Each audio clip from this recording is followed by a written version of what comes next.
Winewood Organics. Hi.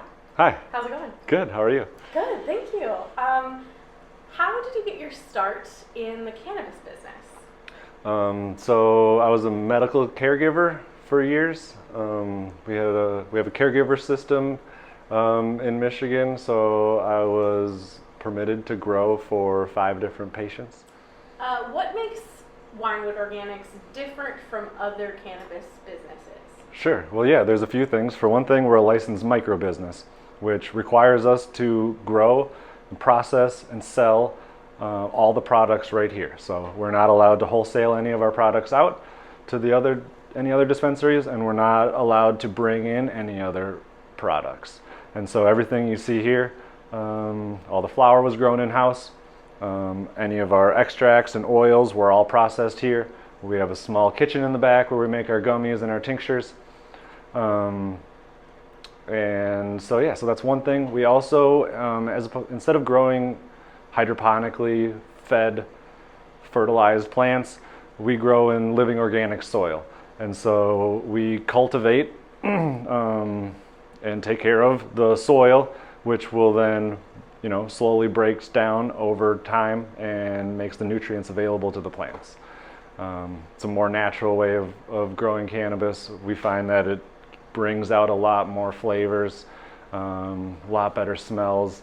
The bud all looks and smells different. So that's a couple of things that we do. That's to try to differentiate ourselves. A Ganjier is essentially a sommelier, if you will, of cannabis, an expert of cannabis. Tell us a little bit more about the process of becoming a Ganjier and why you chose to pursue that line of work. Yeah, been working in cannabis for a number of years, mostly front of house, bud tending, and facilitation. I actually studied tourism and outdoor leadership in Oregon before I got my start in cannabis. So facilitating adventurous situations is one of my specialties, as well as education. When you consume cannabis, it is an adventure. The difference between an adventure and an activity is an adventure has an unknown outcome. When you consume a gummy for the first time or a new type of cannabis, we can't guarantee what's going to happen to you. So one of my goals is to set every consumer up with the knowledge and the tools necessary for a successful adventure. Over time, we've started to recognize that the different aromas of cannabis are what facilitate the different experiences. It comes from molecules known as terpenes. And early on in the cannabis industry, we didn't test for terpenes, but we're able to use our own noses to identify those different properties. There was a documentary that came out about master sommeliers called Somm, and I witnessed an individual put their nose in a glass of wine and be able to not only identify the variety of the wine, but where it was grown and the year it was harvested. And a light went off in my head, like, if we can do that with wine, we can do that with weed. And it wasn't long until the Ganjier program was announced, and I had the opportunity to apply to become one of the first Ganjiers in the first year of the program. I was really humbled that I was accepted into the first round of Ganjiers. It was a year-long program. I actually had to fly out to California multiple times for my training and the exams. In the end, much like a wine sommelier exam, I was assessed in 3 different categories. My ability to facilitate a customer and a service, as well as knowledge, history, botany, pharmacology, my ability to grade cannabis and concentrates. So the final exam, they just gave me a blank jar of cannabis and I had to grade the appearance, the aroma, the flavor, and the effects within a 100-point scale, much like the Robert Parker Wine Enthusiast 100-point wine scale list, to a degree within a margin of what the council deemed appropriate for that sample. So it was really humbling to sit there in an academic environment and go through and break down and consume that cannabis in that setting. So once I got that designation. It was a wonderful opportunity to now be able to share all of that knowledge that I gained from leaders and legacy members of this industry with the community. And growing in soil is pretty rare for a cannabis business. Yeah, I only know of a handful probably of other cannabis companies that grow in soil. Because we have to pass very strict testing for heavy metals and for microbials specifically, it's a lot more difficult to pass the state testing because we're actively cultivating mold and bacteria in our soil, and then we have to make sure that that stays away from the foliage and the buds so that it can still pass testing. And so we have to take a lot more precautions to keep the mold and the bacteria where it needs to be and to keep the plants healthy. So a lot more humidity controls and temperature controls and air movement and yeah, a couple other things that we do to try to keep the plants safe. How do you guide customers through the process of discovering their personal preferences when it comes to cannabis strains or products? Yeah. One of my first favorite questions to ask, are you looking for something that's tuned in or tuned out? Are you looking to use cannabis as an enhancement for a creative activity, music, social, or are you looking for something that's going to be much more calming, sedative, end of the day? A lot of people are looking for that decompression at the end of the day and relaxation. They've sought out alcohol, but that's become more taxing over time. So now they're seeking out cannabis as that more blissful, relaxing, end of the day chill time. From there can be the type of consumption. Are you looking to smoke it? Are you looking to ingest it through an edible? Or are you looking for something topically for point pain? From there, if it is a smokable, the flavors come down to it. Do you appreciate more fruit forward genetics or more fuel, funky, earthy type flavors? So between all those funnelings, whether they know what they want or they generally know what they don't want. If they don't want anxiety, if they don't want to fall asleep in the daytime while they're consuming it, I can help be their guide to funnel down and find the most appropriate product for that individual. Can you describe your cultivation process and how do you ensure the highest quality of cannabis? Sure. So I kind of touched on the fact that we grow in living organic soil. That's really important. We also use, only natural inputs for our products. And so, instead of using chemicals, for instance, we use, to get rid of, the bugs, the insects that could harm the plants, we use 4 different types of beneficial insects that are, put on the plants at strategic times in order to keep the plants free of any pests. But then also we time it right so that they die off and they don't end up on the final product. So yeah, that's one thing we do. Also, we're only allowed to grow 150 plants, which allows us to really take our time with each plant. Yeah. So if someone goes to a dispensary and talks to someone, a bud tender, behind the counter to find out what they want versus coming to a Ganjier, such as yourself, how is the experience different? Yeah, a lot of bud tenders can act as leaders telling them what they want. Where a guide, I'm more walking along with them and they make the final decision. Do you want to smoke it or do you want to eat it? I want to smoke it. All right, let's go down that path together and explore that. But the leader, the consumer, they're going to make the final decision. If I'm making those final decisions for them, they could end up looking at their bag in their car when they're done with the experience and like, this isn't what I wanted. This isn't what I envisioned my end product looking like. Cannabis is more than just a high. It's more than just recreational. You can use parts of the plant for things beyond that. Yeah. Will you talk a little bit more about that? Yeah, sure. So yeah, everyone, typically people are familiar with the THC component of cannabis, and that's the psychoactive effect. That's what gives the psychoactive effects. But there's also CBD has been shown to reduce inflammation. People say, it helps people with anxiety. There's and then there's more and more research is being done as we're kind of legalizing the plant into the other components, like CBN is shown to help people with sleep. CBG, there's recent studies, lots of good studies on helping people who have degenerative brain issues,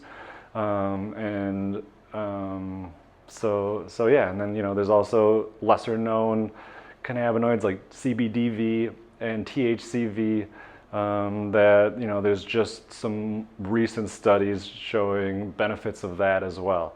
And so yeah, so you can use cannabis without having a psychoactive effect, and yeah, that's becoming more and more accepted, I guess, and more popular as people become more educated about cannabis.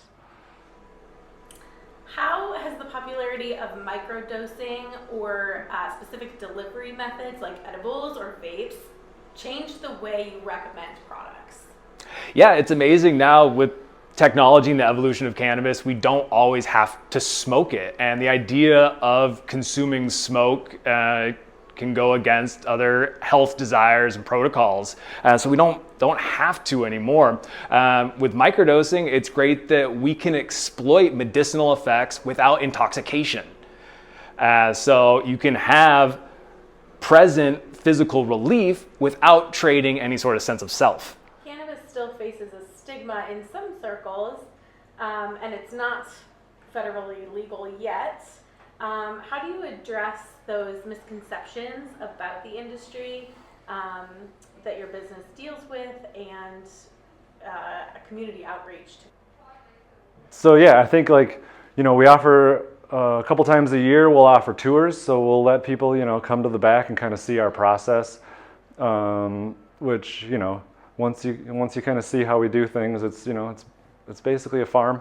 We're not going to push anybody into cannabis, but we do recommend CBD, all of those products have less chance of side effects, and so that'll really sometimes people come in and they think that they have to get high in order to have positive effects from cannabis, and that's really not the case, especially these days when we've got all these different components isolated.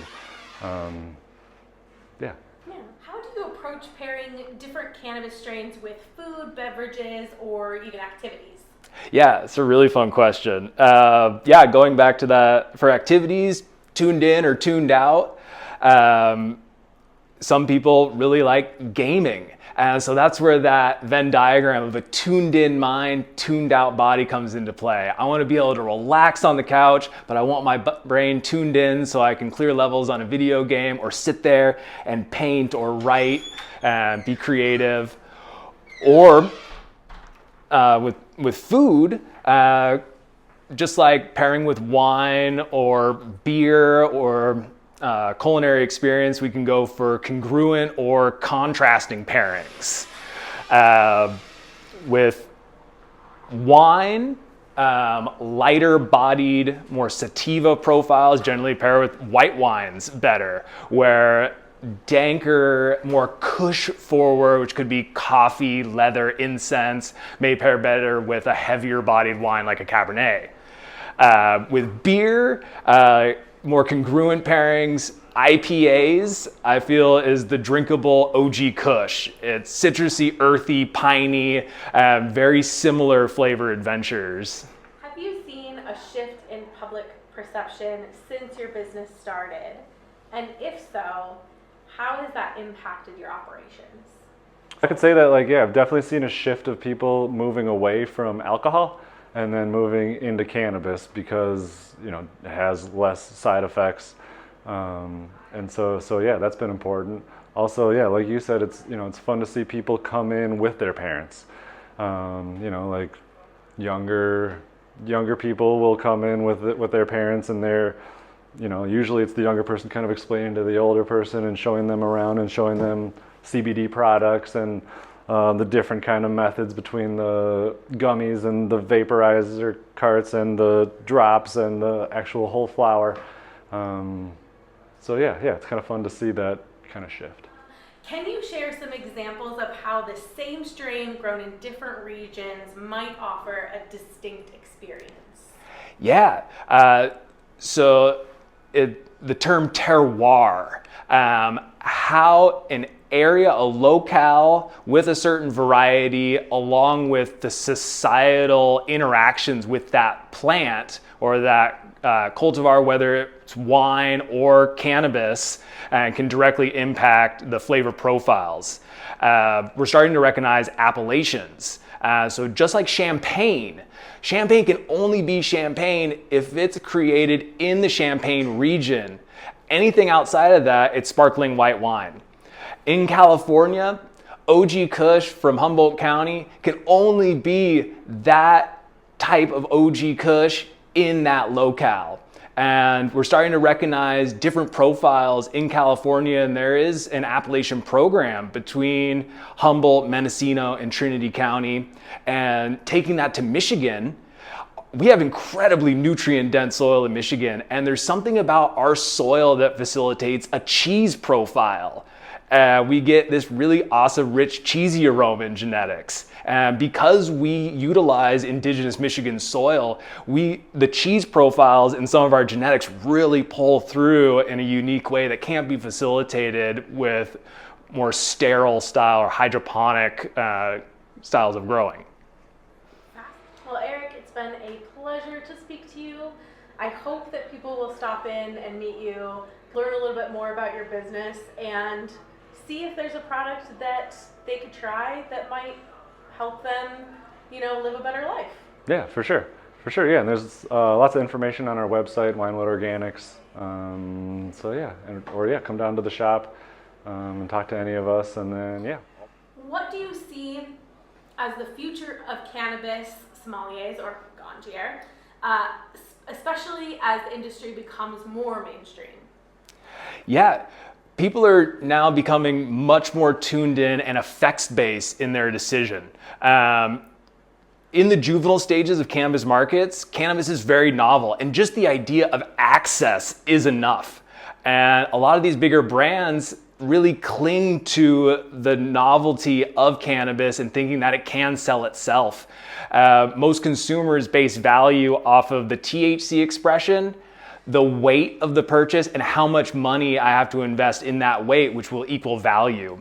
Where now, value comes from a craft experience and a human element. We hand trim all of our buds. We're a really small crew here, and love is a smokable ingredient. In these larger operations, they're trying to create as much cannabis as possible, as cheaply as possible. And now those cheaper experiences or those cheaper purchases can create cheap experiences. Now people are demanding in their food as well as their smokables and consumables a quality product that they can trust that will facilitate a quality experience. Derek, thank you so much for being willing to talk to us. Absolutely. Thank you. Thank you.